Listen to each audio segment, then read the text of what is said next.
नमस्कार, मैं हूं सुरेश चौहान की और आप देख रहे हैं बिंदास बोल। आज का बिंदास बोल हिंदुस्तान के लिए एक आदर्श, हिंदुस्तान के लिए एक अपॉर्चुनिटी, एक संभावना और एक ऐसा अवसर जो कि इजराइल ने अपने देश में उत्पन्न किया है। आज हम हिंदुस्तान की सरकार को, न्यायालय को, जनता को, समाज के सक्रिय शक्ति को आग्रह कर रहे हैं कि आप ये हिंदुस्तान में कर सकते हैं। जी हां, इजराइल के सर्वोच्च न्यायालय ने कहा है कि इजराइल में जो भी गद्दार है, बेईमान है, देश से गद्दारी करता है, देशद्रोही है, उस व्यक्ति की नागरिकता छीनी जा सकती है। 2008 के नागरिकता संशोधन के ऊपर वहां के सर्वोच्च न्यायालय ने यह आदेश दिया और इसलिए इस आदेश को हिंदुस्तान में भी लागू किया जाए। इस मांग के लिए आज का बिंदास बोल लेकर मैं आपके सामने उपस्थित हूं। अगर इजराइल में हो सकता है तो हिंदुस्तान में क्यों नहीं हो सकता? और इसलिए आज का बिंदास बोल आप सभी के सामने इसी मुद्दे पर रहेगा। हम प्रयास करेंगे और भी मुद्दे लेने का, लेकिन जरा शुरू में इसी पर ध्यान दें।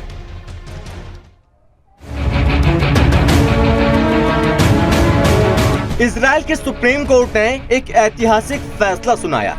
इजरायली सुप्रीम कोर्ट के इस फैसले के बाद से वहां के जिहादियों में खलबली मची हुई है। राष्ट्रीय सुरक्षा के मद्देनजर कोर्ट ने अपने फैसले में कहा है, देश के प्रति वफादार नहीं रहने वाले फिलिस्तीनी नागरिकों की नागरिकता को छीन लिया जाएगा। इसमें ऐसे लोग शामिल हैं जो कि इजराइल के खिलाफ जासूसी और आतंक के साथ जिहाद जैसी घटनाओं को अंजाम देते हैं। इजराइल के सुप्रीम कोर्ट के फैसले के अनुसार देश में आतंकवाद, जासूसी या राजद्रोह सहित देश के प्रति वफादारी का उल्लंघन करने वाले व्यक्तियों की नागरिकता को रद्द किया जाएगा।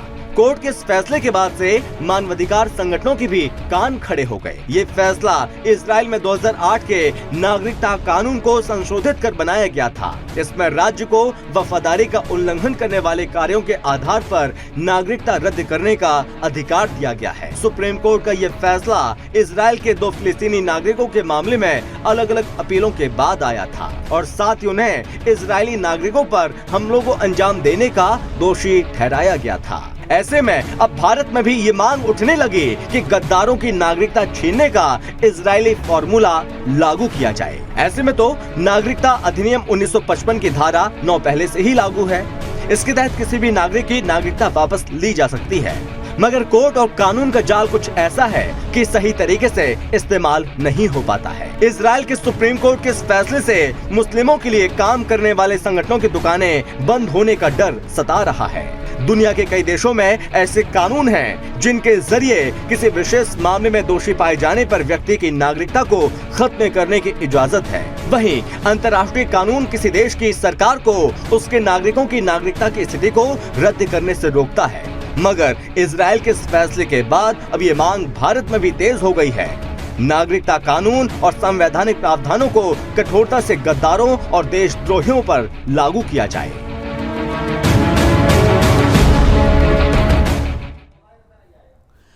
तो यह मुद्दा है और इस मुद्दे पर आपको हमको बात करनी है। आज के बिंदास बोल में हम भारत सरकार से, देश के सर्वोच्च न्यायालय से, देश की जनता से, सक्रिय नागरिकों से यह आग्रह करते हैं, जब इजराइल में जहां की 20% आबादी फिलिस्तीनी है और इसलिए उस आबादी को अपने देश से कैसे निकाला जाए, इस दिशा में उनको इसलिए चिंता करनी पड़ती है क्योंकि फिलिस्तीन का और इजराइल का झगड़ा हम अच्छे से जानते हैं। इजराइल के 2008 के उन सुधारों के चुनौती देने वाली याचिका वहां के सर्वोच्च न्यायालय में लगी। 2 ऐसे लोग जिन लोगों की नागरिकता के ऊपर प्रश्न उठा, सर्वोच्च न्यायालय ने 2008 में इजराइल की नागरिकता नीति के ऊपर नया संशोधन देते हुए यह कहा कि अगर कोई व्यक्ति देश का गद्दार है, देश का नागरिकता उससे वापस लिया जा सकता है। अब मांग यह हो रही है कि अगर इजराइल में हो सकता है तो हिंदुस्तान से क्यों नहीं? हालांकि हिंदुस्तान में कोई बहुत बड़ी मांग हुई, ऐसा नहीं, आप तो जानते ही है कि हमारे यहां तो ऐसे मुद्दे पर कोई बोलता नहीं है, चैनलों के लिए मुद्दा नहीं है। बस एक एजेंसी इंटरनेशनल खबर आई, लेकिन सुदर्शन ने इस खबर को पकड़ा क्योंकि हम ऐसा मानते हैं कि हिंदुस्तान की ज्यादातर समस्याओं का कारण उसके अंदर के गद्दार हैं, बेईमान हैं, देशद्रोही है और उन सभी के लिए कोई ना कोई कानून हिंदुस्तान में चाहिए था और हम तो इसके लिए कई बार मांग कर चुके हैं, लेकिन ये आ नहीं रहा था। ऐसे में जब ये इजराइल की न्यूज़ मेरे सामने आई तो मैंने तय किया कि मैं आज बिंदास बोल में इस मुद्दे को लेऊंगा और आपके साथ संवाद करूंगा, चर्चा करूंगा। हम सब मिलकर ये बताएंगे कि कैसे हिंदुस्तान में आवश्यक है, कैसे भारत में आना चाहिए, और हम केवल समस्या नहीं बताते हैं तो समाधान भी बताते हैं। अर्थात इसका समाधान क्या हो सकता है, हिंदुस्तान में ये कैसे आ सकता है, यह करने के लिए क्या प्रक्रिया से गुजरना पड़ेगा, विश्व में इससे संबंधित क्या क्या कानून कौन से देशों में हैं, कौन से देश आपके अपने यहाँ पर नागरिकता में क्या करते हैं, ऐसे सभी पहलुओं की चर्चा संवाद करने के लिए आज के बिंदास बोल में हम आपके सामने ये मुद्दा लेकर आए हैं। हम चाहते हैं कि आज के कार्यक्रम में जनता बोले, क्योंकि इसकी चर्चा अभी तक सर्वोच्च न्यायालय में नहीं हुई है। आप जानते हैं 2019 के चुनाव में विपक्ष ने, खास करके कांग्रेस ने, अपने एजेंडे में यह मुद्दा बनाया था कि भारत में देशद्रोह जो कानून है उसको समाप्त करेगी। मुझे समझ में नहीं आता कि कोई राष्ट्रीय दल, खास करके जो 125 वर्ष अपने मनाने जा रहा हो, हिंदुस्तान में सबसे लंबे समय तक जिसने राज किया हो, ऐसा दल अपने पंचवार्षिक चुनाव, सार्वत्रिक चुनाव, लोकसभा के चुनाव, देश की सरकार बनाने वाले चुनाव के घोषणा पत्र में ये कैसा लिख सकता है कि हम ये गद्दारी का कानून हटाने जा रहे हैं। लेकिन ऐसा लिखा गया। कई वामपंथी और बाकी दलों ने भी इसका समर्थन किया। क्यों? क्योंकि राजनीति अब डिमांड एंड सप्लाई का दुकान बन गया है। जो सबसे ज्यादा मांग करेंगे और वो एक गट्टा होंगे, संगठित होंगे, तो उसका वोट मिलेगा। और इसलिए राजनीति इन मुनाफे का सौदा अपने दलों का देखती है, देश का नहीं देखती। और स्वाभाविकता 2019 का ये मुद्दा रहा, लेकिन तब भी हमने आवाज उठाया था, आज भी उठा रहे हैं। और आज भी हम ये कह रहे हैं कि आज भी हिंदुस्तान को नए सिरे से सोचने की आवश्यकता है। खास करके ये सोचने का अवसर भी है। हम जब आपके साथ संवाद कर रहे हैं, आज खड़े हैं, आप देख रहे हैं, हम सबका इस पर मंथन कर रहे हैं। यह स्वतंत्रता का 75वां वर्ष है। हालांकि इस स्वतंत्रता को मैं पूर्ण स्वतंत्रता नहीं मानता, लेकिन जितने भी हैं हमारे बलिदानियों ने जो बलिदान दिया है और ये स्वतंत्रता आपको मिली है, इस स्वतंत्रता के 75वें वर्ष के निमित्त अगर हमने पिछले 75 वर्षों की गलतियों को दुरुस्त करने का कोई अवसर खोजा, तो शायद अगले 75 वर्ष बाद इसको किसी सुरेश चौहान को या अधूरी स्वतंत्रता है ये कहने की आवश्यकता नहीं पड़ेगी। लेकिन ऐसा होगा क्या? हो सकता है। कैसे? सज्जन शक्ति चाहे, जनता मांग करे। अगर दुर्जन चाहते हैं, इस देश से गद्दारी करने वाले चाहते हैं कि इस देश में गद्दारी का कानून हटे, तो क्या सज्जनता का कानून नहीं आ सकता? हां, स्वाभाविक है यह मांग करने वाले लोगों की संख्या बढ़े, और इसलिए आज आपके सामने हम इस मुद्दे पर बात करने के लिए उपस्थित हैं। हमारे साथ आज के इस चर्चा के लिए अतिथि जुड़े हुए हैं। मैं उनके पास चलता हूं, उनका स्वागत करते हैं, और साथ साथ में हम आपको दिखाएंगे भी कि क्या कानून है, यहाँ क्या कानून है, वहाँ क्या कानून है, कैसे इसकी तुलना की जा सकती है। लेकिन मैं स्वागत करता हूं आज के गेस्ट पैनल का। हमारे स्क्रीन पर मनराज गुर्जर जी हमारे साथ है। वो सारा पैनल आ जाए, इसके पहले मैं आपको स्क्रीन पर दिखा रहा हूं इजराइल क्या है, स्थिति क्या है। भारत में भी गद्दारों की नागरिकता छीनने का इजरायली फार्मूला लागू करने की मांग उठ रही है। सुदर्शन इसको प्रमुखता के साथ आगे लेकर जा रहा है। इजराइल के सुप्रीम कोर्ट ने ऐतिहासिक फैसला सुनाया है, जिसका जिक्र अभी अभी मैंने आपके सामने किया है। फैसले के बाद से वहां के जिहादियों में खलबली मची हुई है, और अरब देशों के लोगों ने वहां निर्णयों के विरुद्ध आवाज उठाना शुरू किया है। राष्ट्रीय सुरक्षा के मद्देनजर कोर्ट ने यह फैसला दिया। यह वहां के सर्वोच्च न्यायालय का दावा है। क्या यह दावा हिंदुस्तान में लागू नहीं हो सकता?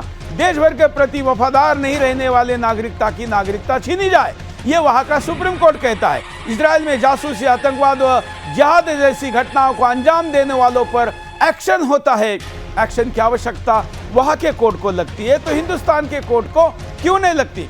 कोर्ट ने इस कड़े फैसले के बाद मानवाधिकार संगठनों ने भी कान खड़े कर दिए हैं, और उनको लगता है कि अब कम से कम मानवाधिकार का बहाना बनाया जाए। इजराइल में 2008 के नागरिकता कानून को संशोधित करने के ये नियम बनाया गया है जिसका जिक्र मैंने अभी आपके सामने किया था। हमारे राज्य को वफादारी का उल्लंघन करने वाले कार्यों के आधार पर नागरिकता रद्द करने का अधिकार दिया गया है। ये इजराइल का कोर्ट कह रहा है, ध्यान रखना। वफादारी का उल्लंघन करने वाले, हिंदुस्तान में वफादारी का उल्लंघन करने वालों को पुरस्कार मिलता है। भारत में भी गद्दारों की नागरिकता छीनने का इजरायली फार्मूला लागू होना चाहिए और इसलिए ये स्थिति है। इस स्थिति पर हम संवाद करेंगे, आगे बढ़ेंगे। आज कुछ कॉलर को भी अपना कॉल का अवसर देने का प्रयास करेंगे।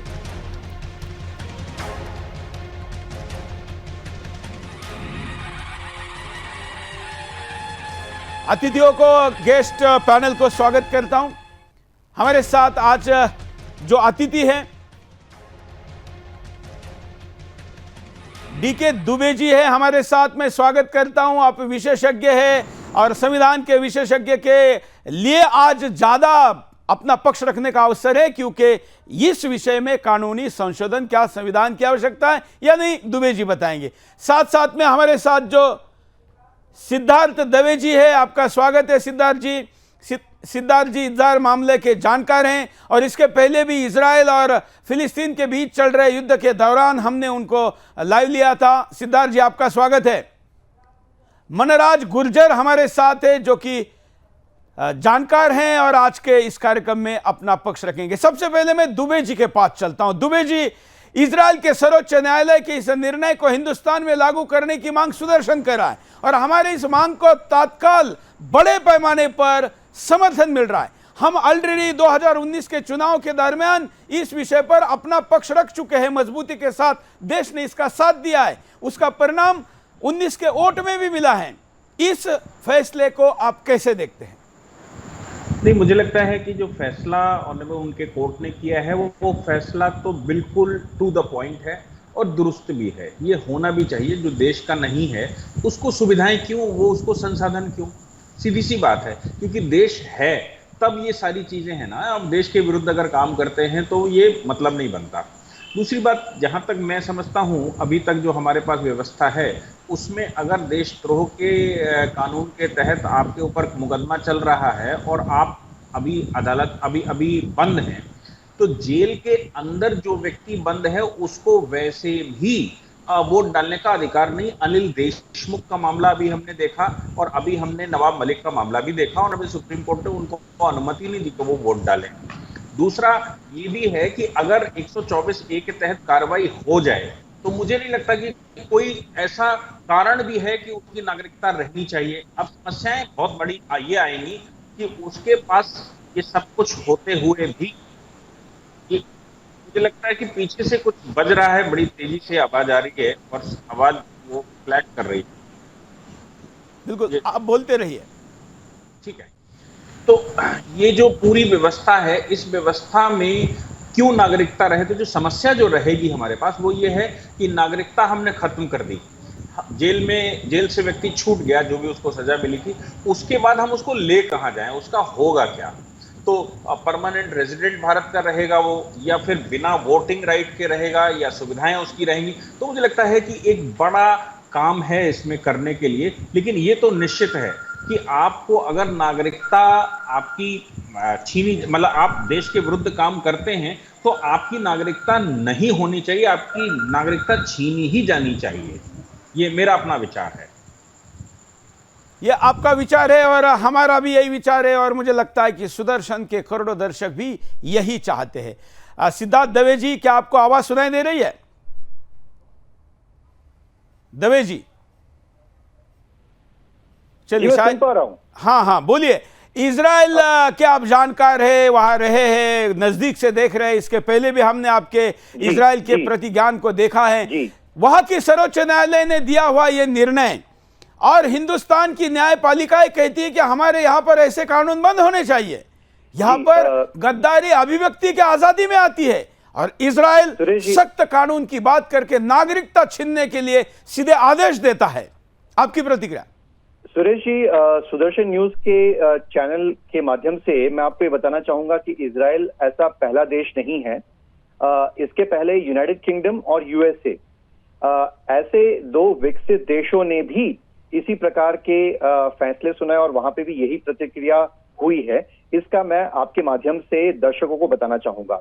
सबसे पहले यूनाइटेड किंगडम में, यूके में जो एक केस हुआ था जिसमें शमीमा बेगम, जो आइसिस ब्राइड्स के नाम से जो बहुत फेमस हुआ था, बांग्लादेशी मूल की ये महिला है और ये आइसिस सीरिया में जाके आइसिस के साथ, जिहादियों के साथ ये रही। तो वेस्टर्नर्स इसको आइसिस ब्राइड यानी कि आइसिस, मैं यहाँ पे औरत शब्द का इस्तेमाल करूंगा, बहू या पत्नी शब्द जो है वो इसमें नहीं बैठता है। तो उनके साथ ये रही और जब सारे आइसिस के जिहादी मारे गए तब ये वापस यूके आना चाह रही थी। यूके ने दरवाजे बंद कर दिए। ये यूके की नागरिक है और मूलतः बांग्लादेश की है। और इसके बाद ह्यूमन राइट्स एक्टिविस्ट ने भी बड़ा हंगामा मचाया। तो यूनाइटेड किंगडम जैसा एक देश, जो उन्होंने ये कहा कि individual rights can not be superseded over public safety. तो जो पूरे देश के लोगों की सेफ्टी है उसके सामने एक इंडिविजुअल का राइट जो है वो सर्वोपरि नहीं होगा। दूसरा मैं आपको बताना चाहूंगा, United states of America, Ted Cruz जो वहां के सेनेटर हैं, और उन्होंने, टेड क्रूज सेनेटर ने कहा कि जो लोग आइसिस के साथ हैं वो यूएस की नागरिकता उनसे छीन ली जाएगी, यूएस की नागरिकता उनको नहीं मिलेगी। जापान, ऐसा तीसरा एक उदाहरण मैं आपको सुदर्शन न्यूज के माध्यम से, सुदर्शन न्यूज के दर्शकों को देना चाहूंगा कि जो मुसलमानों को, और वहां पे आपको ये जान के आश्चर्य होगा कि पूरे जापान में अभी सिर्फ मुश्किल से 500,000 मुस्लिम बसते हैं, वो भी इंडोनेशिया के जो उनका पड़ोसी देश है वहां से आए हुए हैं। तो उनके वहां पे भी बहुत स्ट्रिक्ट कानून है, इस्लाम के लिए बहुत स्ट्रिक्ट कानून है। ये तो खैर इस्लाम की बात होगी, लेकिन जहां तक देशद्रोह की बात है, जहां तक आइसिस जिहादियों के साथ मिलकर काम करने की बात है, वहां पे मैंने आपको दो और उदाहरण दिए, यूके का और यूएसए का। तो जो देश के टुकड़े करने की बात करते हैं, जो कहते हैं भारत तेरे टुकड़े होंगे, ऐसे लोगों की नागरिकता क्यों न छीन ली जाए। नागरिकता, citizenship is not a right, fundamental right, it is an entitlement. आप भारत के नागरिक हो, ये आपके लिए एक खुशकिस्मती की बात होनी चाहिए, आपके लिए गर्व की बात होनी चाहिए। और जो व्यक्ति देश के खिलाफ बात करता है, जो व्यक्ति टेररिज्म में लिप्त होता है, इजराइल की तरह, यूके की तरह, यूएसए में भी इस तरह से बात हो रही है, तो भारत को भी आपके माध्यम से जो न्यायाधीश जो यहाँ पे देख रहे हैं, मैं चाहता हूं कि या तो कोई PIL फाइल हो, इस बारे में कोई कानून लाया जाए और हमारे सिटीजनशिप एक्ट में भी अमेंडमेंट किया जाए। बिल्कुल। हमारे साथ मनराज गुर्जर जी है, प्रोफेसर है, मामलों के जानकार है, उनकी प्रतिक्रिया लेते हैं और फिर हम दूसरे राउंड के लिए आगे बढ़ेंगे। गुर्जर जी, आप इसे कैसा देखते हैं? सुरेश जी, बहुत बहुत धन्यवाद। सबसे पहले तो सुदर्शन न्यूज को जो इस प्रकार के मुद्दों को उठाकर देश की आवाम को, देश की जनता को, युवा वर्ग को आह्वानित कर रहा है कि इस राष्ट्र से बढ़कर कोई भी चीज नहीं है। भारत जब आजाद हुआ तो 1 साल बाद ही इजराइल भी आजाद होता है, लेकिन भारत और इजराइल के मामले में अगर सुरेश जी हम एक चीज देखते हैं तो वहां पर भी मुसलमान हैं और वहां के मुसलमान भी पार्लियामेंट में जाते हैं, लेकिन वहां राष्ट्र के प्रति एक यूनिटी देखी गई है, राष्ट्रीय एकता, राष्ट्रीय अखंडता के ऊपर कोई भी चीज नहीं है और इसलिए वहां पर सामूहिक रूप से निर्णय लिए जाते हैं। लेकिन भारत में अनुच्छेदों, आर्टिकलों को माध्यम बनाकर भारत के संविधान निर्माताओं के मन में ये कतई नहीं था कि भारत के तोड़ने वाले लोगों को यहाँ संरक्षण दिया जाएगा, लेकिन भारत की राजनीतिक व्यवस्था के कुछ संरक्षित लोगों ने, जिन्होंने इस देश में एक लंबे समय तक राज किया, वह लोग इस प्रकार के लोगों को शिक्षा में बैठाया, इंस्टीट्यूशंस में बैठाया, जो बच्चों को, युवाओं को पढ़ाते हैं कि कश्मीर को सेपरेट होना चाहिए, कश्मीर को अलग होना चाहिए, इस देश के टुकड़े होना चाहिए। कांग्रेस के बड़े बड़े नेता जब साउथ में जाते हैं तो बोलते हैं द्रविड़ वाला देश होना चाहिए। ये कहीं ना कहीं ये दिखा रहा है कि इस राष्ट्र की भूमि पर रहकर आप खाना खा रहे हो, इस राष्ट्र की धरती पर रहकर आप जीवन जी रहे हो, लेकिन इस राष्ट्र को तोड़ने की बात कर रहे हो। मुझे लगता है कि भारत सरकार को बिल्कुल इस पर राष्ट्रीय एकता के लिए कानून बनाना चाहिए और नागरिकता के ऐसे प्रावधान लाना चाहिए, जो इस देश की भूमि को अपनी भूमि नहीं मानता, जो इस भारत माता को अपनी माता नहीं मानता, उसको यहाँ रहने का बिल्कुल अधिकार नहीं होना चाहिए। यहाँ तो लोग कहते हैं कि गर्दन पे छुरी रख दो तो भी नहीं कहेंगे। वही तो दोहरा चरित्र सुरेश जी इनका देखने को मिलता है ना, वही तो दोहरा चरित्र इनको देखिए, क्योंकि इनको 75 साल तक जो संरक्षण दिया गया राजनीतिक आकाओं के द्वारा, उस संरक्षण ने इनको फलने फूलने में महत्वपूर्ण योगदान दिया। इनको लगता है हम तो यहाँ पर सब कुछ है। सेकुलरिज्म के नाम पर आप ये नहीं कर सकते कि किसी राष्ट्र की एकता और अखंडता को तोड़ने का काम करेंगे। सेकुलरिज्म के नाम पर यह नहीं है कि आप आतंकवादियों को संरक्षित करोगे।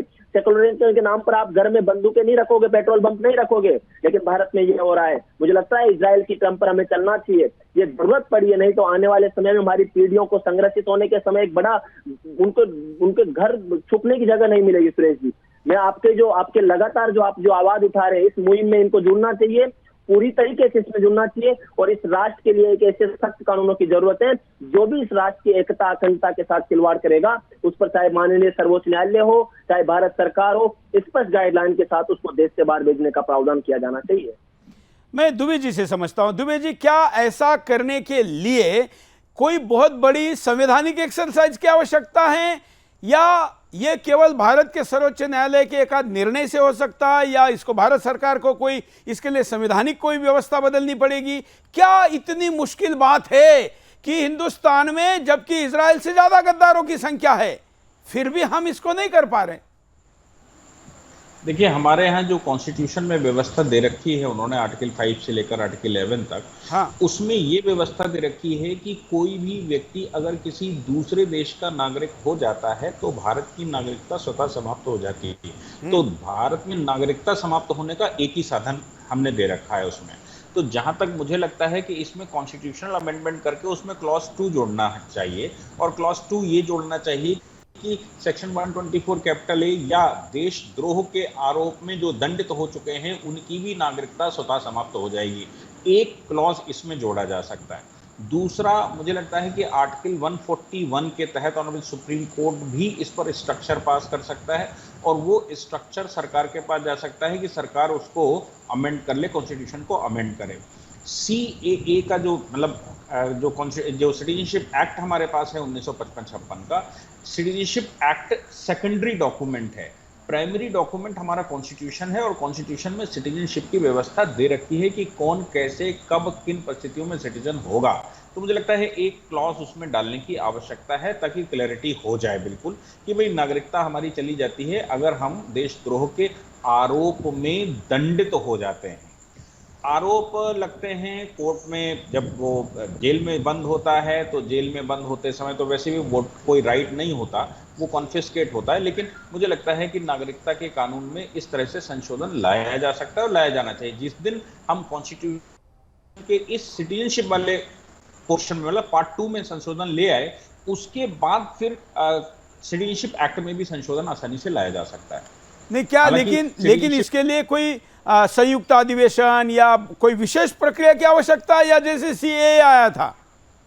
नहीं, CAA आया था वो कानून था। हाँ, अभी पहले संविधान में संशोधन की आवश्यकता है। तो हमें यहाँ पर नागरिकता देने की विधि बता रखी है उसने ऑलरेडी कि भारत में एक ऐसा कमीशन होगा, उस कमीशन के सामने प्रेजेंट होना होगा, उस कमीशन के सामने ये सिद्ध करना पड़ता है। वो प्रोसीजरल मैकेनिज्म ऑलरेडी कॉन्स्टिट्यूशन में दे रखी है पार्ट 2 में। वो तो मिलने की है ना, वो तो छीनने की नहीं है, मिलने की है। हाँ, तो मैं वही कह रहा हूं कि कानून, वो नागरिकता छीनने का सिर्फ एक ही प्रावधान है, और वो प्रावधान ये कहता है कि आप दूसरे देश के नागरिक हो जाते हैं तो फिर आपकी नागरिकता यहां स्वतः समाप्त हो जाती है। तो ये तो मन से तो ऑलरेडी दूसरे देश के नागरिक है ही।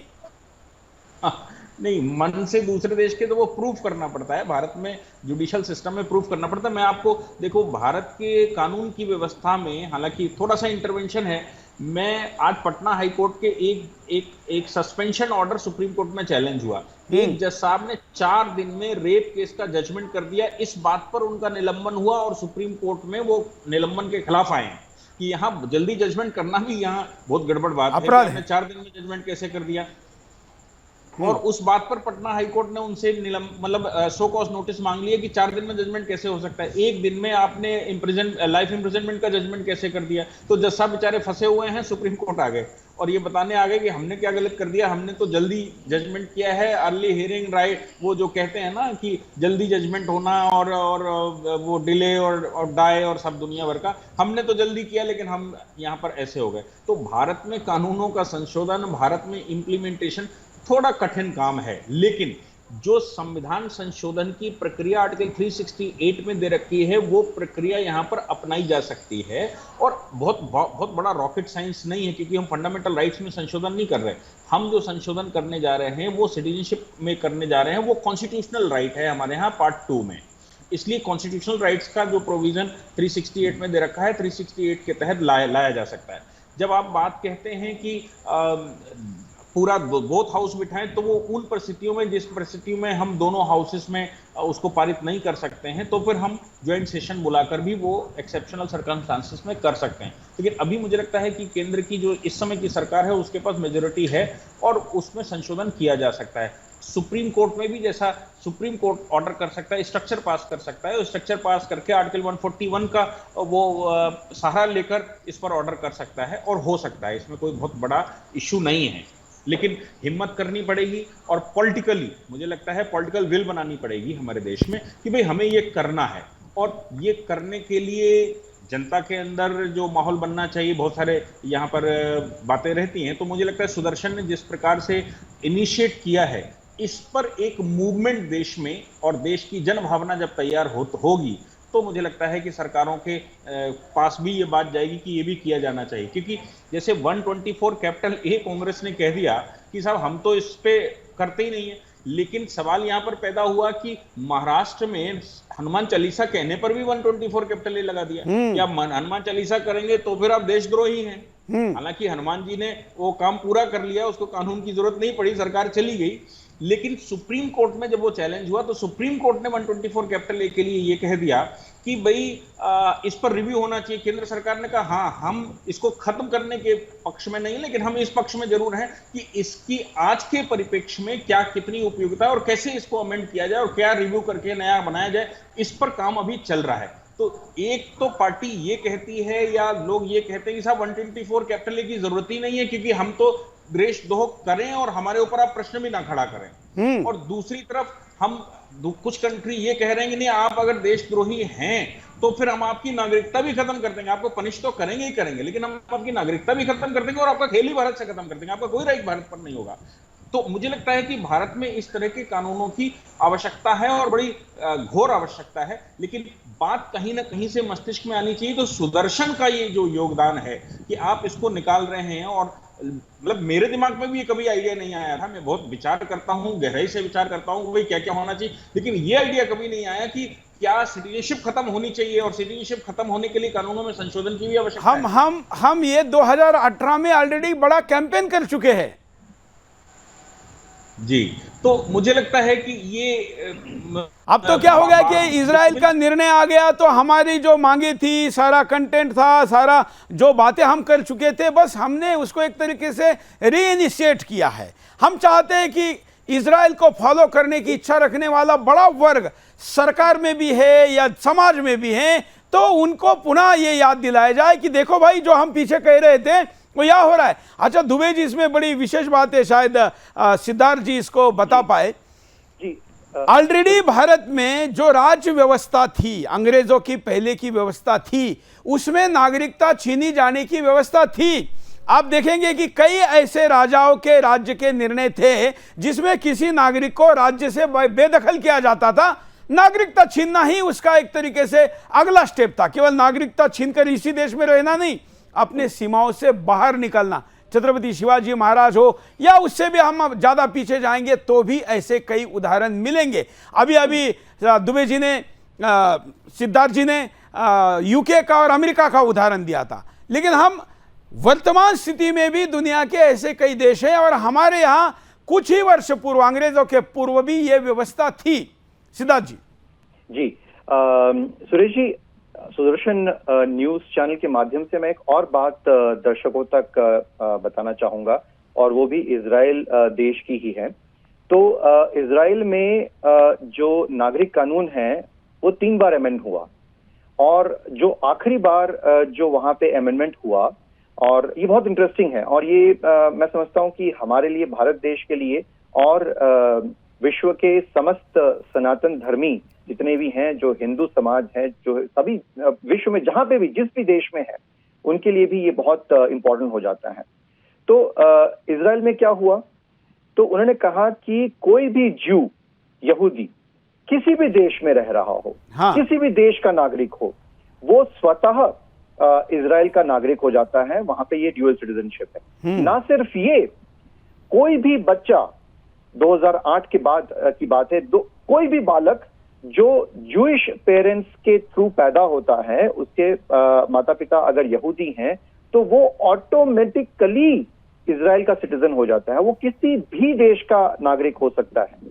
तो मैं समझता हूं कि ये व्यवस्था जो है, CAA जो कानून लाया गया, इसके उसका जो होराइजन है, उसको मैं समझता हूं एक ब्रॉडन करने की आवश्यकता है।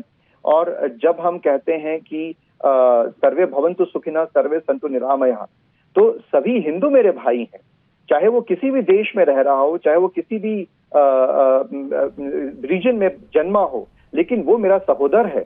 तो इस भावना को उजागर करते हुए मैं समझता हूं कि जो ड्यूअल सिटीजनशिप है, क्योंकि भारत ही एकमात्र, जूइश क्या कहता है, जूइश कहता है कि ये हमारा प्रॉमिस लैंड है, ये हमारा, ये यहूदियों का ये प्रॉमिस लैंड है। इसी तरह से जो सनातन धर्मी हैं, तो सनातन धर्मियों के लिए पूरे विश्व में अगर देखा जाए तो सिर्फ और सिर्फ अब यही जगह बच गई है। और 1947 का जो पार्टीशन हुआ, वो रिलीजियस लाइंस पे हुआ, वो बिल्कुल एक धर्म के आधार पे हुआ। तो धर्म के आधार पे हुआ, तो यानी कि एक तबके ने मुस्लिम राष्ट्र की मांग की और उसको मुस्लिम राष्ट्र मिल गया। यानी बाकी बचा हुआ जो प्रदेश है, जिसको हम अब भारत कहते हैं, वो सिर्फ और सिर्फ हिंदुओं के लिए होना चाहिए। तो क्यों ना ये एक हिंदू नेशन डिक्लेयर हो, और विश्व में बस रहे जितने भी हिंदू हैं, वो स्वतः किसी भी देश का नागरिक हो, अगर वो हिंदू पेरेंट्स के थ्रू जन्म लेता है, वो बालक automatically he is entitled for being a citizen of Bharat. तो ये भारत का नागरिक हो जाना चाहिए। ये एक दूसरी अहम बात जो इजराइल से मैं आपके दर्शकों तक बिल्कुल जी, कि जो बात आप कह रहे हैं, जिस भावना के आधार पर कह रहे हैं कि इजराइल में स्पिरिट है, क्योंकि लड़के लिया हुआ है, बलिदान दिए हुए है। 800 वर्षों तक राष्ट्र था लेकिन देश नहीं था। मैं इसका कई बार उदाहरण दे चुका हूं। अभी अभी मैंने गुजरात में, ये नडियाद में भी उदाहरण दिया कि राष्ट्र क्यों आवश्यक है, यह भावना कब पैदा होती है। नागरिकता संशोधन बार बार करके नया नया और अधिक सुरक्षितता लाने का भाव कब पैदा होता है, जब देश के प्रति, राष्ट्र के प्रति कमिटमेंट होती है, प्रतिबद्धता होती है, प्यार होता है, समर्पण होता है, कुछ भी करने की भावना होती है, तभी होता है। इजराइल में इसलिए तब हो रहा है। हमारे यहाँ पर अंग्रेजों के चोचले अभी भी चल रहे हैं, और अंग्रेजियत दिखाने पर ही हमको अभी भी हम अपने आप को प्रोग्रेसिव मानते हैं। इजराइल ने ये कहा, ये इसलिए क्योंकि उसके लिए 800 वर्षों तक उनके लोगों ने दुनिया के विभिन्न देशों में प्रताड़ना झेलने के बावजूद भी अपना ना मजहब छोड़ा, ना अपना इजराइल का हट छोड़ा, ना उसका संकल्प कमजोर होने दिया। दो जूइश कहीं पर विश्व में मिलते थे तो कहते थे कि अगली भेंट यरूशलेम में होगी, और इसलिए ऐसा मिला हुआ देश किसी घुसपैठिए, ऐसा मिला हुआ देश किसी अपने ही देश के नागरिक जो गद्दारी करे फिर भी उसको अंदर रखे, यह स्वीकार नहीं करता। हिंदुस्तान ने भी अपने कई पूर्वजों का बलिदान इस देश के लिए दिया है, लेकिन उसके उपरांत भी हम आग्रही नहीं है, हम इसका हट नहीं कर रहे हैं। हम इस भूमि को प्रॉमिस लैंड, जैसे आपने कहा, भाई ये प्रॉमिस लैंड नहीं तो क्या है, उससे भी बड़ी बात है। इतने बलिदानों के बाद भी अगर हमारे देश में आज भी घुसपैठियों को या देश से गद्दारी करने वाले, टांग ऊपर करने वाले लोगों को अगर हम ये नहीं कह सकते कि तुम्हारी नागरिकता जा सकती है, तो फिर हमने ये देश बनाया ही क्यों था। यह धर्मशाला का स्वरूप बदलना होगा, और इसलिए इजराइल ने जैसे कानून अपने यहां पर लाया है, यहां लाना होगा। बिंदास सवाल लेकर अगले राउंड की चर्चा के लिए पैनल के पास जाएंगे। आपके स्क्रीन पर पहले बिंदास सवाल लेते हैं।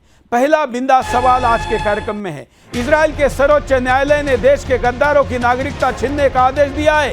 हिंदुस्तान का सर्वोच्च न्यायालय ऐसा निर्णय कब देगा? यह पहला बिंदास सवाल है। आपके स्क्रीन पर ध्यान रखिए, पूछिए, हिंदुस्तानी न्यायालय इसके विपरीत देशद्रोह की धारा हटाने को क्यों कह रहे हैं? ये भी पूछते रहिए, भले ही जज साहब कहेंगे कि कितने बार पूछोगे।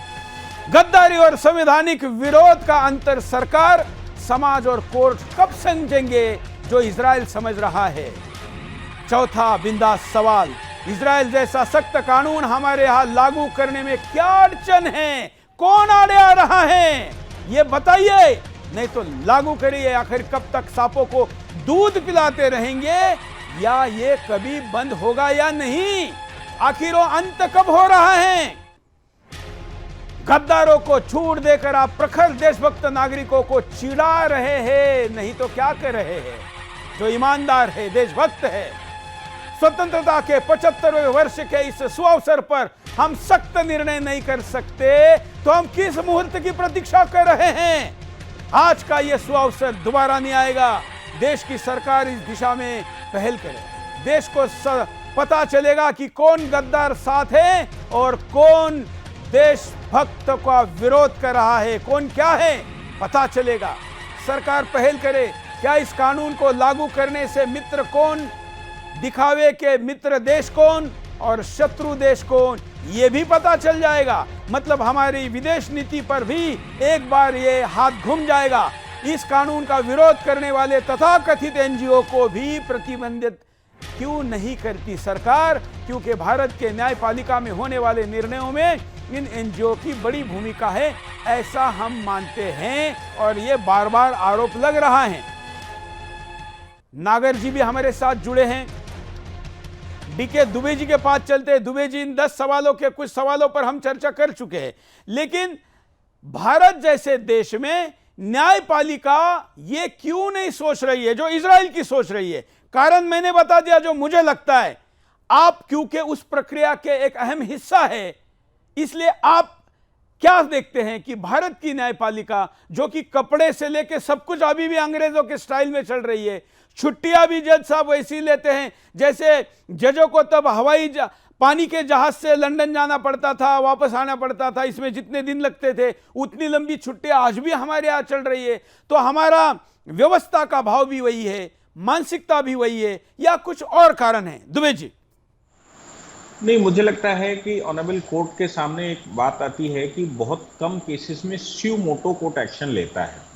जनरली हम या तो पीआईएल के माध्यम से जाते हैं या इस तरह का, जैसे सेक्शन 124 कैपिटल ए आईपीसी का केस ऑनरेबल कोर्ट के पास गया, तो उस समय अगर प्लीड किया जाए साथ में तो कोर्ट उस पर भी विचार कर सकता है, और विचार जिस समय होता है तो वो कॉन्स्टिट्यूशनल बेंच जाएगा, बड़ी बेंच में जाएगा और बड़ी बेंच में जाएगा। ये प्रक्रिया हमारे यहाँ चलती है, लेकिन सामान्यतः इस प्रकार के मुद्दों पर हमारा कोर्ट स्यू मोटो उस पर एक्शन नहीं लेता है। इसलिए मुझे लगता है कि अगर पीआईएल कोर्ट में जाएंगे तो कोर्ट निश्चित रूप से उसको सुनेगा। जहां तक मेरी जो आपने कोर्ट के स्टाइल की बात की, तो एक बात जो मुझे समझ में आई बीइंग ए प्रैक्टिशनर, कि हमारे कोर्ट, सुप्रीम कोर्ट और हाई कोर्ट में जो छुट्टियों का सिलसिला है, वो कोर्ट के ऊपर प्रेशर बहुत होता है, चूंकि 31 जजेस हमारे पास हैं केवल सुप्रीम कोर्ट में, और 2 की मिनिमम बेंच बैठती है और लोड बहुत है। तो हमारे जजेस सुबह 10 बजे कोर्ट में दिखाई देते हैं, 10:30 बजे, लेकिन हकीकत वो 9 बजे चैम्बर में आ जाते हैं और शाम के कभी कभी 8, 9, 10 बजे तक वहाँ ऑर्डर लिखते हैं, क्योंकि सुप्रीम कोर्ट जिसमें ऑर्डर लिखना शुरू करता है तो वो ऑर्डर ऐसा नहीं है कि उसने एवं डिसमिस कर दिया और एक्सेप्ट कर लिया, तो लंबा काम है, उनके ऊपर लोड। एक मिनट आप कंटिन्यू करिए, मैं आपको यहाँ इसलिए केवल इंटरप्ट कर रहा हूँ कि चारों स्तंभ जो है, क्या आपको लगता है प्रधानमंत्री पे लोड कम है? क्या आपको लगता है कि जो मीडिया है वो कम घंटे काम करता है? हम तो नींद में भी जब सोते तब भी उसी पे काम करते हैं, उठने से लेकर रात तक सबसे ज़्यादा बिजी है। हम अगर ऐसा कहेंगे तो फिर कैसे होगा? मैं तो शनिवार रविवार की भी छुट्टी नहीं लेता हूँ, दिवाली की भी नहीं लेता हूँ, 365 दिन उपलब्ध हूँ। तो फिर मुझे जज साहब के पास देखकर, इस व्यवस्था के पास देखकर मुझे भी कहना चाहिए कि बहुत तनाव का काम करना पड़ता है। बंदूक की गोली वापस आ सकती है, लेकिन न्यूज चैनल से निकली हुई बात वापस नहीं आती। और सुदर्शन के शब्दों को तो अब जानते हैं कि कितने अदालतों में चुनौती दी जाती है। तो जो आप कह रहे हैं उतना पर्याप्त नहीं है। नहीं, मेरा मानना यह है कि जब जजमेंट, आप पूरी बात थोड़ा मैं कर दूं, क्योंकि जजमेंट जिस समय कोर्ट करता है तो कोर्ट बैठता भले ही 3 घंटे हो कोर्ट में, लेकिन हकीकत है कि उसको शाम को अगर 4 जजमेंट लिखाने हैं तो 100 पेज के जजमेंट लिखवाने पड़ते हैं। टाइम बहुत कम होता है। जैसे आप एक शो दिन में करते हैं तो कोई सोचने वाला ये भी कह सकता है कि नहीं साहब, आप एक शो करते हैं पूरे दिन तो आप आराम करते हैं। हकीकत यह है कि आप पीछे कितना बैकएंड पर काम करके आए हैं वो इस शो में, एक ही शो में दिखता है। तो ऑनरेबल कोर्ट का भी जजमेंट, चूंकि वो प्रेसिडेंट बनता है देश के लिए, इसलिए कोर्ट पीछे बैकएंड पर बहुत काम करता है, बड़ी टीम होती है उसके साथ वो काम करता है। इसलिए और कम से कम ऑनरेबल चलिए खैर हम उस पर विस्तार में जाएंगे, क्योंकि हम व्यवस्था परिवर्तन की एक मेगा सीरीज लेकर आने वाले हैं जिसमें हम ये न्याय व्यवस्था के भी परिवर्तन में इस भी बात करें। आज बात ये है, चलिए ये बीजी है, सब ठीक है, लेकिन न्याय तंत्र इजराइल की सोच में क्यों नहीं सोच रहा है? बिल्कुल सोचा जा सकता है, और ऐसा है कि जजमेंट हमारे यहाँ की जो रिफॉर्म की आवश्यकता है, जो आप बिल्कुल सही कह रहे हैं कि रिफॉर्म की आवश्यकता है हमारे यहाँ। होता क्या है कि हमारी एक बेंच कुछ कह रही है, कभी दूसरी बेंच कुछ और कहती है, और मालूम पड़ा बड़ी बेंच कुछ और कह रही है, और हम जब हाई कोर्ट में लेकर जाते हैं तो छोटी बेंच का जजमेंट अगर अपने को सूट करता है तो अपन छोटी बेंच का जजमेंट वहां पर लगा देते हैं। छोटे कोर्ट में हम छोटी बेंच का जजमेंट करवा लेते हैं और जजमेंट करवा भी लाते हैं अपने फेवर में। होता क्या है कि हो सकता है कि उस जजमेंट को ओवररूल बड़ी बेंच कर चुकी हो, लेकिन हमारे न्यायालयों में अभी कोई व्यवस्था ऐसी नहीं है कि हम कैसे पता करें कि कौन सा जजमेंट ओवररूल हो चुका है और उस पर क्या क्या पहलू आ चुके हैं। तो रिफॉर्म की बिल्कुल जरूरत है, इसमें कोई शक नहीं है। तो होता क्या है कि बहुत सारे जजमेंट हमारे पास ऐसे करे पड़े हैं जिनमें इस प्रकार के ऑर्डर हुए हैं, लेकिन वो ऑर्डर कितने प्रासंगिक हैं, वो कहां कोडिफाई किए गए हैं, वो कैसे पब्लिसाइज करे जाएं, या वो बाइंडिंग नेचर के कैसे करवाए जाएं, ये बड़ी समस्या है। मैं आपको याद दिलाता हूं, कानपुर का गंगा का केस, आप एमसी मेहता का जजमेंट आया था, और एमसी मेहता के जजमेंट में ऑनरेबल सुप्रीम कोर्ट ने ऑर्डर कर दिया, और उत्तर प्रदेश ने उसको इंप्लीमेंट ही नहीं किया। लंबे समय तक कोर्ट ने फिर से कुछ वर्षों बाद उनको रिमाइंड किया गया तो फिर नहीं किया।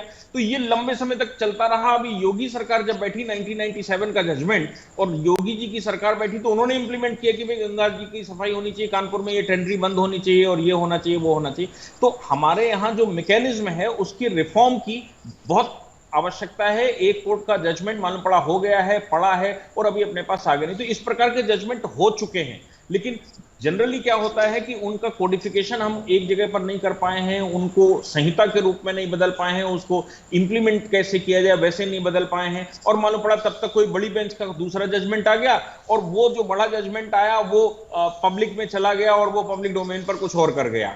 तो इस तरह के बहुत सारी चीजें, वो आपने देखा भी होगा कि जो डबल बेंच ने टिप्पणी कर दी नूपुर शर्मा के मामले में, तो ऐसी टिप्पणियां भी हमारे यहाँ आती हैं। बाद में 3 जजों की बेंच में विरोधाभास तो ऐसा बहुत चीजें हम कोट कर सकते हैं, लेकिन मूल मुद्दा यह है कि इजराइल के भावना के तहत वहां का सैनिक जिस तरीके से काम करता है वैसा तो हमारे देश का सैनिक करता है, क्योंकि सैनिक की स्टेज पर हम उतने कमिटेड है या हम उस स्टाइल में जा रहे हैं।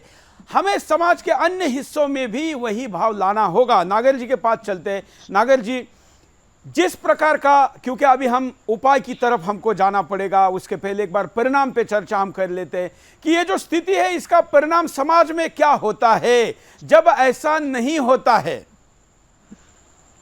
देखिए सुरेश जी, ये जो स्थिति है, इस स्थिति में एक विरोधाभास इसलिए दिखता है कि जब न्यायालय किसी प्रकार के अवैध अतिक्रमण को, जब दिल्ली की एमसीडी हटाती है, रोहिंग्या को हटाती है, तो तुरंत डिसीजन आ जाता है, रोक लगा दीजिए। लेकिन देशद्रोह के मामले में बात बढ़ती जाती है, और कहीं ना कहीं न्यायालय यहाँ पर जिस भावना के साथ भारत के संविधान निर्माताओं ने ये तय किया था कि न्यायालय संविधान का संरक्षक है, और संरक्षक है, इसका मतलब ये नहीं है कि न्यायालय कई मामलों के अंदर पेंडेंसी के तहत इस देश की एकता और अखंडता को ध्वस्त करने वाले लोगों को आर्टिकल 19 के तहत अभिव्यक्ति की आजादी दे दे। आर्टिकल 19 में अपवाद है कि देश की एकता अखंडता को तोड़ने वालों के ऊपर देशद्रोह का मामला चलाया जा सकता है, लेकिन भारत में देख रहे हो कि न्यायालय हनुमान चालीसा पढ़ने पर देशद्रोह का मामला लगता है, उसको रिजेक्ट नहीं करता है, न्यायालय उनको जेल भेज देता है, जो राणा दंपति है जो महाराष्ट्र के अंदर। और एक चीज सुरेश जी, इसमें हमें देखना होगा कि इस मानसिकता वाले लोग जो बैठाए गए हैं शिक्षा संस्थानों में, वह आने वाली पीढ़ी को सिखा क्या रहे हैं। मैं जेएनयू का आपको उदाहरण देता हूं, कई सारे मित्र जेएनयू में पढ़ाते हैं, वहां पर सीधे प्रोफेसर ये बोलते हैं कश्मीर को सेपरेट होना चाहिए। अब बताइए क्या उन बच्चों में मानसिकता जाएगी? यही बच्चे आने वाले समय में भारत के भविष्य हैं, यही बच्चे आके राजनीति में आएंगे, व्यवस्था में आएंगे, समाज में जाएंगे, और ये क्या सिखा रहे हैं? क्या आपको एजुकेशनल इंस्टीट्यूशंस में इस प्रकार की भावना जो भारत के 6% की बात लोग कर रहे हैं, और जब ऐसे मामलों के अंदर आते तो बोलते हैं आर्टिकल 90 के तहत हमें अभिव्यक्ति की आजादी है। यानी आपको जहां आपके अधिकारों को संरक्षित करना है, संविधान के अनुच्छेद याद आ जाते हैं, लेकिन जहां राष्ट्र की एकता की बात आती है, जहां राष्ट्र की अखंडता की बात आती है, वहां पर आप अल्पसंख्यकों का राग बकोने लग जाते हो। सुरेश जी देखिए, इजराइल के अंदर क्या है, इजराइल के अंदर मुसलमान भी राष्ट्र हित को लेकर उतना ही कमिटेड है। आपको मैं बता दूं, वहां पर भी धार्मिक आतंकवाद के तत्व मिलते हैं, लेकिन वहां के अंदर एकता है, पार्लियामेंट में एकता है, राष्ट्र के ऊपर कोई नहीं है। भारत में क्या होता है, अगर किसी प्रकार का कोई आरोप लगता है तो जैसे बाटला के अंदर क्या किया, लेकिन ये कानून आने के बाद इजराइल में भी विरोध करने वाला वर्ग मुसलमान ही है। बिल्कुल बिल्कुल सुरेश जी, वो विरोध कर रहे हैं, एक पक्ष विरोध कर रहे हैं, लेकिन वो राष्ट्र हित में कई लोग बोल भी रहे हैं कि राष्ट्र हित में ये बहुत बड़ा काम है। लेकिन भारत में क्या होता है, बाटला में जब भारत के एनकाउंटर होता है तो सोनिया गांधी जी की आंखों में आंसू आ जाते हैं, बाद में वो देशद्रोही निकलते हैं। चलिए हम इन मुद्दों पर थोड़ा, काफी मुझे लगता है थोड़ा नागरिकता पर फोकस करके हम चर्चा करते हैं, जिससे लोगों को भी पता चले कि बाकी जगह पर भी क्या नियम है, हम क्या कर सकते।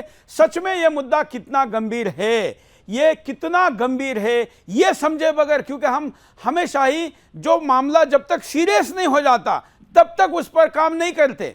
वो भ्रष्टाचार हो, जब एकदम सर से ज्यादा ऊपर बह जाता है तब हम उन सरकारों को बदलते, उन पार्टियों को बदलते।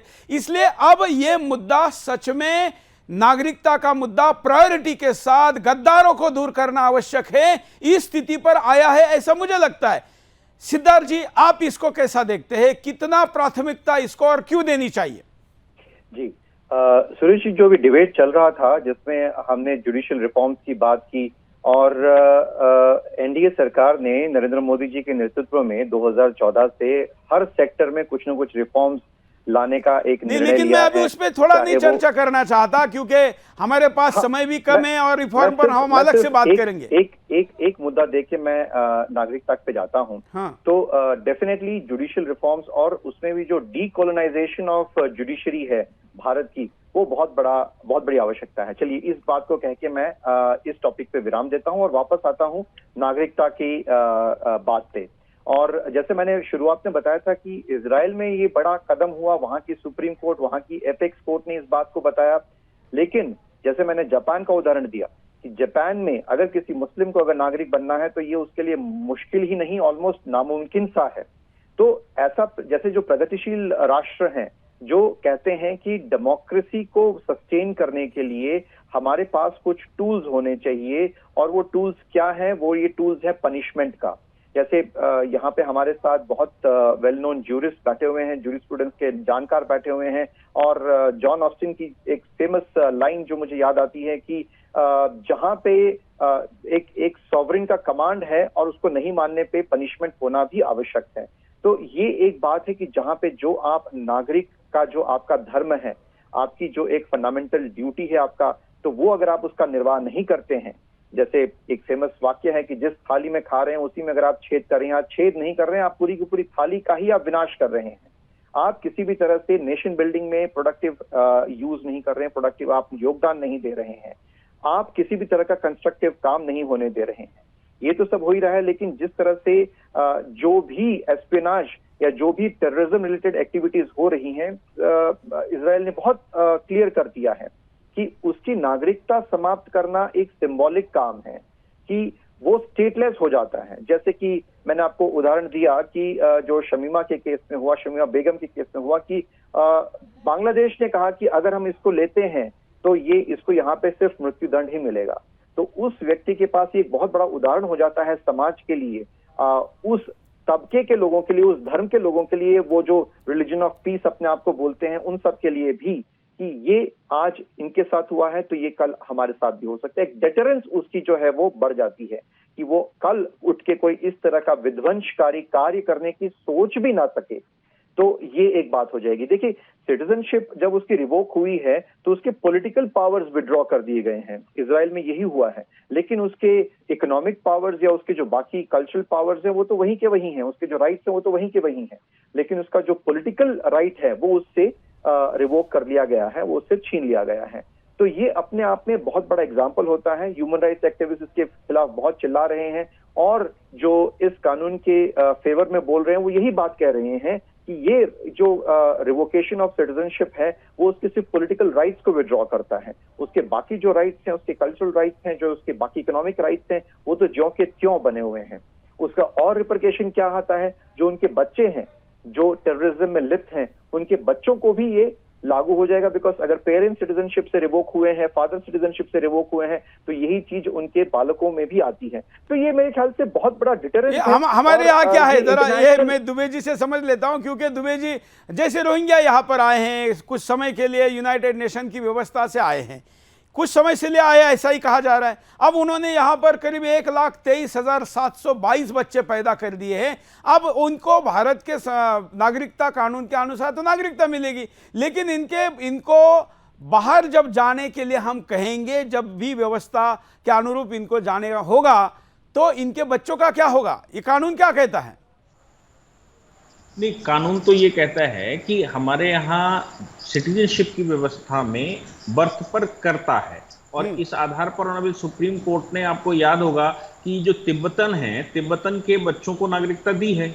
इसलिए ये एक बड़ी एनोमली तैयार होगी। हालांकि केंद्र की आज की सरकार लगातार ये कह रही है कि नहीं, इनको आगे से इनकी जो अगली पीढ़ियां हैं, इनको हम कोई व्यवस्था नहीं देते, क्योंकि हम United nation convention, refugees convention के पार्ट नहीं हैं, इसलिए हम इस व्यवस्था को नहीं मानते और हम इनको किसी प्रकार का कोई बेनिफिट आगे देने के लिए राजी नहीं है, हम इनको वापस ही भेजेंगे। लेकिन कानूनन मुझे लगता है कि जो सुप्रीम कोर्ट में पिटीशनें लोगों ने डाली हुई हैं रोहिंग्यास को लेकर, खासतौर से ये वेस्ट बंगाल वालों ने डाली हुई है, और उन्होंने कहा है साहब जो बच्चे पैदा हो गए हैं उनका क्या होगा, और जो बच्चा अगर नागरिक हो गया तो उसके माँ बाप यहाँ पर रह रहे हैं तो वो अपने आप नागरिक, उनको भी नागरिकता दे दो, क्योंकि वो तो उनके पिता माता हैं, उनसे कैसे वंचित किया जा सकता है। ये एक बड़ी एनोमली है, इस पर बड़ी क्लियरिटी की आवश्यकता है हमें लगता है।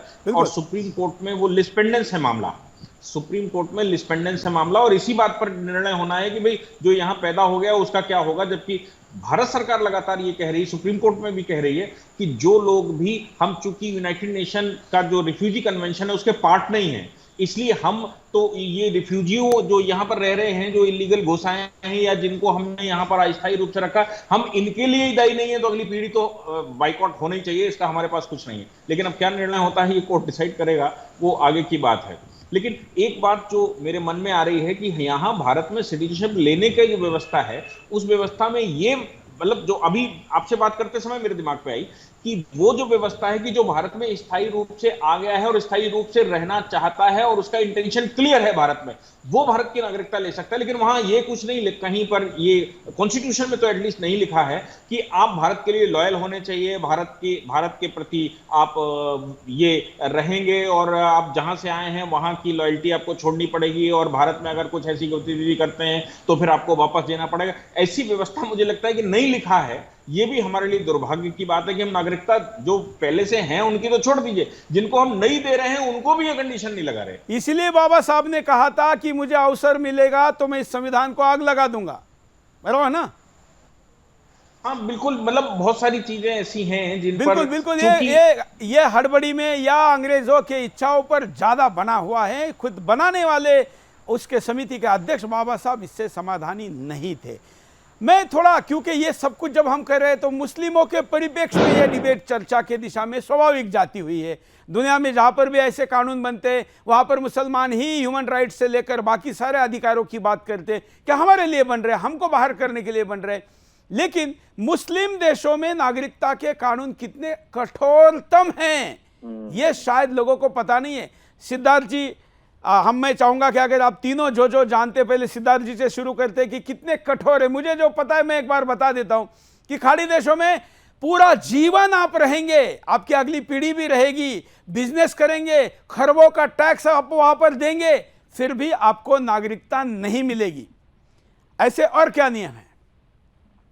जी बिल्कुल सही बात आपने बताई सुरेश जी। अभी जैसे कतार के देश हैं, ओमान है, जहाँ के सबसे रिचेस्ट लोगों में गणना होती है, गुजरात के ही एक हैं बिजनेसमैन, और अभी उनको एक ऑनररी सिटीजनशिप उनको जो दी गई है, जो वहाँ के रिचेस्ट पर्सन है, और उनका कंट्रीब्यूशन वहाँ की इकोनॉमी में बहुत बड़ा है, जो मूलतः गुजरात से हैं और भारत से हैं। तो ये चीज बहुत एक कॉम्प्लेक्स विरोधाभास है कि आप खुद तो अपने देश में, अपने मुल्क में, अपने वहां पे दूसरे किसी धर्म मजहब के वहां को उसको आप एक्सेप्ट नहीं कर रहे हैं, लेकिन आप पूरे विश्व में जाना चाह रहे हैं। तो ये एक थोड़ा सा विरोधाभास है। और जो बहुत सही बात आपने बताई कि जितने भी जो सीरिया हो गया या फिर यमन हो गया या फिर जहां अफ्रीका में भी जो इस्लामिक कंट्रीज हैं जहां से रेफ्यूजीज यूरोपियन कंट्रीज में जा रहे हैं, तो अभी एक यूरोप में भी एक बहुत बड़ा एक द्वंद्व चल रहा है, एक बहुत बड़ा एक इंटरनल उनके बीच में एक वो चल रहा है कि जहां पे ये रेफ्यूजीज जो आ रहे हैं, जैसे कि हिंदू समाज जो है वो तो हमेशा से सबको अपना के चलने की बात करता है। पारसी आए, उनको अपना लिया, लेकिन वो कैसे रहे, वो दूध में मिश्री जैसे घुल जाती है वैसे घुल के रह गए। लेकिन आप क्या मिश्री बनना चाहते हैं या आप नींबू की बूंद या फिर आप फटकरी बनना चाहते हैं और दूध को फाड़ देना चाहते हैं? ये बात जो है एक समाज को समझने की आवश्यकता है। वो जिस भी देश में, जिस भी इलाके में, जिस भी रीजन में जा रहा है, वहां पे अमूमन एक प्रॉब्लम क्रिएट हो रहे हैं, तो क्यों एक एसिमिलेशन की भावना क्या आ सकती है, ये एक प्रश्नार्थ है। बिल्कुल। नागर जी के पास चलते। नागर जी, इतना ही नहीं कि हिंदू को नागरिकता नहीं दे रहे, मुसलमान को भी नहीं दे रहे। इतना छोड़िए, जिन रोहिंग्याओं को म्यांमार ने भगा दिया, लात मारकर अपने देश से फेंक दिया, वो पानी की बोट में, छोटी छोटी नाव में ऐसे देशों के किनारे जाके खड़े हो गए जो मुस्लिम देश थे। जहां पर मलेशिया जैसा जो पड़ोस का देश था, उनको आने नहीं दिया, किनारे नहीं लगने दिया, बोले दूर हो गए। ओ जहां इस्लाम की स्थापना हुई वहां सऊदी अरेबिया में भी गए, नहीं लिया। कुछ गरीब देशों को उन्होंने कहा कि पैसे ले लो, अपने यहां पर रखो, उन्होंने भी नहीं रखा।